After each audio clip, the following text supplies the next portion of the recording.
माली बहुत खुश था। दबे हुए आदमी का स्वास्थ्य जवाब दे रहा था, मगर वह किसी न किसी तरह अपने जीवन के लिए लड़े जा रहा था। कल सवेरे तक किसी न किसी तरह उसे जीवित रहना है। माली ने उसे खाना खिलाया और यह सोचकर कि कल इसे पेड़ के नीचे से निकाल लिया जाएगा, यह सोचकर भी माली बहुत खुश था। लेकिन इधर दबे हुए आदमी का स्वास्थ्य खराब होता जा रहा था, लेकिन फिर भी वह किसी भी तरह कल सवेरे तक जीवित रहना चाहता था। दूसरे दिन जब फॉरेस्ट डिपार्टमेंट के आदमी आरी कुल्हाड़ी लेकर पहुँचे तो उनको पेड़ काटने से रोक दिया गया। मालूम हुआ कि विदेश विभाग से हुक्म आया था कि इस पेड़ को न काटा जाए।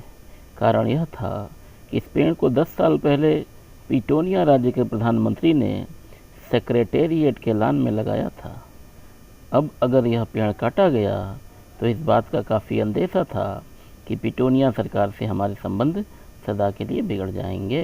अब देखिए साहब, वन विभाग के कर्मचारी तो आए आरा कुल्हाड़ी लेकर के पेड़ को काटने के लिए, लेकिन जैसे ही वो पेड़ को काटने चले तो उन्हें रोक दिया गया।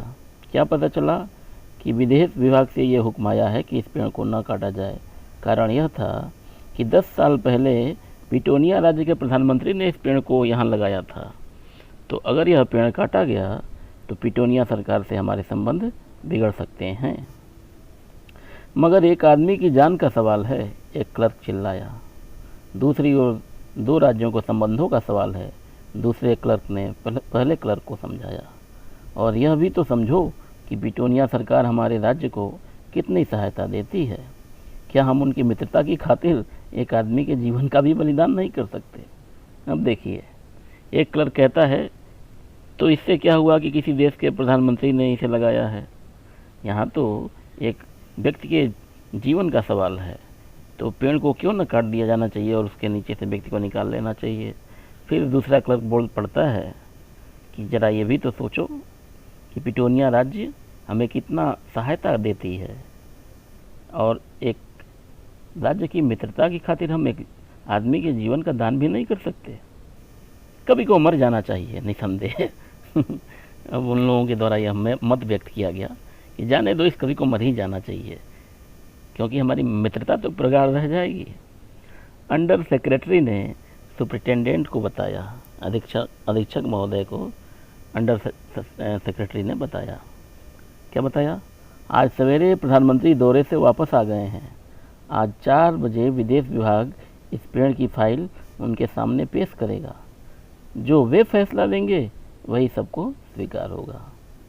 तो अंडर सेक्रेटरी ने सुपरिटेंडेंट को आके बताया ये बात कि प्रधानमंत्री जी आज अपने दौरे से वापस आ जाएंगे और 4 बजे विदेश विभाग इस पेड़ की फाइल को प्रधानमंत्री जी के सामने प्रस्तुत करेगा। अब वो जो फैसला लेंगे वही सबको स्वीकार करना पड़ेगा। शाम के 5 बजे स्वयं सुपरिटेंडेंट कवि की फाइल लेकर उसके पास आया। सुनते हो? आते ही वह खुशी से फाइल को हिलाते हुए चिल्लाया, प्रधानमंत्री ने इस पेड़ को काटने का हुक्म दे दिया और इस घटना की सारी अंतर्राष्ट्रीय जिम्मेदारी अपने सिर ले ली है। कल यह पेड़ काट दिया जाएगा और तुम इस संकट से छुटकारा हासिल कर लोगे। सुनते हो? आज तुम्हारी फाइल पूर्ण हो गई।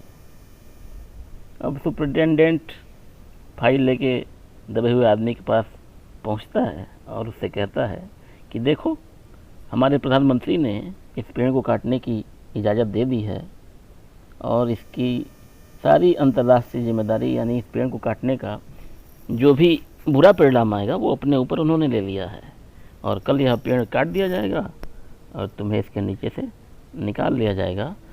आज तुम्हारी फाइल पूर्ण हो गई, यानी तुम्हारा काम आज पूरा हो गया। मगर कवि का हाथ ठंडा था, आंखों की पुतलियां निर्जीव और चींटियों की एक लंबी पांत उसके मुंह में जा रही थी। उसके जीवन की फाइल भी पूर्ण हो चुकी थी। इधर जब यह समाचार दबे हुए व्यक्ति को सुनाया गया कि कल पेड़ काट दिया जाएगा और उसे पेड़ के नीचे से निकाल दिया जाएगा, क्योंकि फाइलों का इस दफ्तर से उस दफ्तर तक जाना आना बंद हो चुका है, या यह फैसला हो चुका है कि दबे हुए व्यक्ति को जामुन का पेड़ काट के उसके नीचे से निकाल दिया जाएगा। लेकिन यह खबर सुपरिटेंडेंट ने तो उसे सुनाई, लेकिन बेचारा वह कवि यह बात सुनने के लिए जीवित नहीं था। क्यों? इसलिए कि उसका हाथ ठंडा हो चुका था, पुतलियाँ उसकी आंखों की निर्जीव सी हो गई थीं और चींटियों की एक लंबी सी कतार उसके मुंह में जा रही थी। यानी यह सारी बातें इसका प्रमाण थीं कि वह अब जीवित नहीं है, वह मर चुका है और उसके जीवन की फाइल भी इन फाइलों के साथ बंद हो चुकी थी। तो छात्रों, ये था आखिरी भाग इस गद्य खंड का। आशा है आपको समझ में आया होगा। धन्यवाद।